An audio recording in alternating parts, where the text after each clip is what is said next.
Beyond headlines நேயர்களுக்கு வணக்கம். சமீபத்துல ஐஐடி மெட்ராஸ்ல ஹைப்பர் லூப் ட்ரெயினை பத்தின ஒரு சோதனை நடந்துச்சு. இந்த ஹைப்பர் லூப் ட்ரெயின்னா என்ன, எந்தெந்த நாடுகள்லாம் இது நடைமுறையில இருக்கு, மற்ற ட்ரெயினுக்கும் ஹைப்பர் லூப் ட்ரெயினுக்கும் இடையில இருக்கக்கூடிய வித்தியாசம் என்ன, இப்படின்னு பல்வேறு விஷயங்களை தான் இந்த பியாண்ட் ஹெட்லைன்ஸ் எக்ஸ்பிளைனர்ல நம்ம தெரிஞ்சுக்க போறோம்.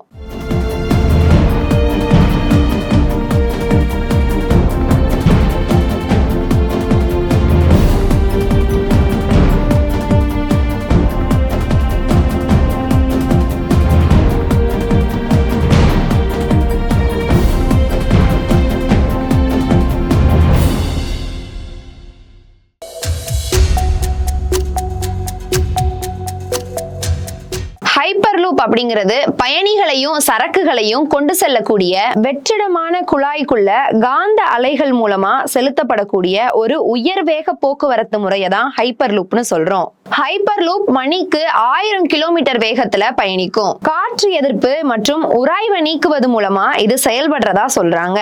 இந்த அமைப்பு பாரம்பரிய ரயில் அது மட்டும் இல்லாம வணிக விமான நிறுவனங்களுக்கு போட்டியானதா அமையும் அப்படின்னு எதிர்பார்க்கப்படுது.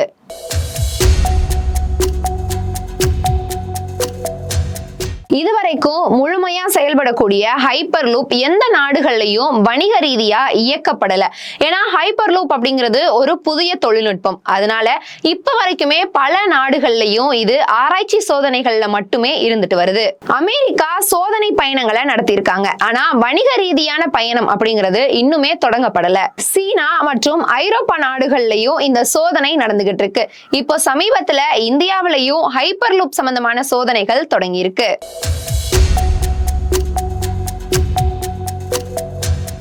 இந்தியாவுல மும்பைக்கும் புனேவுக்கும் இடையில ஹைப்பர் லூப் சோதனை ஏற்கனவே தொடங்கியதா சொல்லப்படுது. இப்போ ஐஐடி மெட்ராஸ்லயும் ஹைப்பர் லூப்புக்கான சோதனை தற்போது நடந்திருக்கு. அதாவது 410 மீட்டர் நீளம் இருக்கக்கூடிய ஹைப்பர் லூப் சோதனை குழாய் ஆசியாவிலேயே மிக நீளமான சோதனை வசதி அப்படின்னும் தொழில்நுட்பத்தை சோதிச்சு பார்க்கறதுலயும் மேம்படுத்துறதுலயும் ஒரு முக்கியமான படியா அமைஞ்சிருக்குன்னு சொல்றாங்க.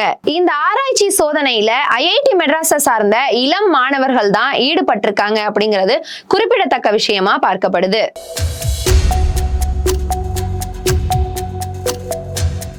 அதிகபட்சமா ஹைப்பர் லூப் உடைய பெட்டிகளை அதிகப்படுத்தினா 100 பேர் வரைக்கும் பயணம் செய்யலாம் அப்படின்னு தெரிவிச்சிருக்காங்க. ஹைப்பர் லூப்ல இருக்கக்கூடிய பெட்டிகள்ல நிறைய பேட்டரி சென்சார்கள் அதிகமா இருக்கக்கூடிய காரணத்தால அதுல ஏதாவது பிரச்சனை ஏற்பட்டா மெதுவா இயக்கி அடுத்த நிலையம் வரைக்கும் செல்ல முடியும். இதுல 2 பிரேக் சிஸ்டம் இருக்கக்கூடிய வகையில தான் தயாரிக்கப்பட்டிருக்கு அப்படின்னு தெரிவிச்சிருக்காங்க.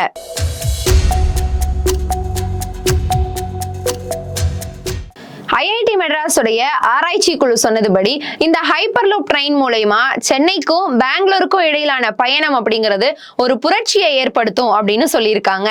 ஆனா இந்த ஹைப்பர் லூப் ட்ரெயின்ல மணிக்கு 1000 கிலோமீட்டர் வேகத்துல போகும்போது வெறும் 30 நிமிஷத்துல இது சாத்தியமாகும் அப்படிங்கறதையும் தெரிவிச்சிருக்காங்க.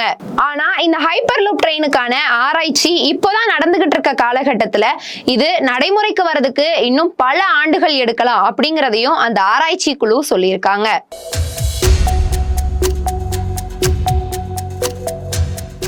தற்போது வளர்ந்து வரக்கூடிய இந்த ஹைப்பர் லூப் தொழில்நுட்பத்துடைய சோதனை அப்படிங்கிறது நிறைய நல்ல பலன்களை கொடுத்திருக்கு அப்படின்னும் விரைவில் ஹைப்பர் லூப் போக்குவரத்துக்கு இந்தியா தயாராகிறோம். இதுவரைக்கும் மத்திய அரசோட ரயில்வே அமைச்சகம் ஹைப்பர் லூப் திட்டத்துக்கு நிதி உதவியும் தொழில்நுட்ப உதவியும் வழங்கியிருக்காங்க. தற்போது இந்த ஹைப்பர் லூப் திட்டத்துக்கான மின்னணு தொழில்நுட்பம் முழுவதும் சென்னை ஐசிஎஃப்ல மேம்படுத்தப்படும். அது மட்டும் இல்லாம சென்னை ஐஐடி உதவியோட உருவாக்கப்படக்கூடிய இந்த திட்டமானது ஆசியாவிலேயே மிக நீண்ட ஹைப்பர் லூப் சோதனை அமைப்பா அமையும் அப்படிங்கிறதையும் மத்திய அமைச்சர் அஸ்வினி வைஷ்ணவ் தெரிவிச்சிருக்காரு.